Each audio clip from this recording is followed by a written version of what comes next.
ரோட்டின் ஓரத்திலே போட்ட நாம் தமிழர் பிள்ளைகள் மக்களுக்காக இங்கே நின்று ஜனநாயகத்தை காப்பாற்ற கத்திக் கொண்டிருக்கின்றது.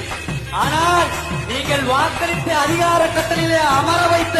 தமிழக வெற்றிக் கழக தொண்டர்களும் அமைச்சர்களும் சட்டமன்ற உறுப்பினர்களும் ஜனநாயகன் படத்தை பார்த்து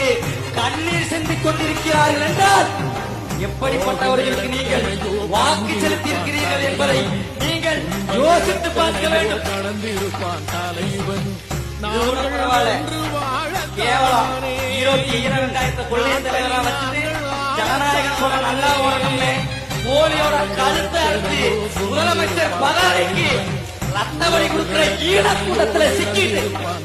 நாங்களும் அல்லாத பாடுபட்டு என்று போகத்தானே எங்கள் காலத்தின் நேரத்தை கருத்தில் கொண்டு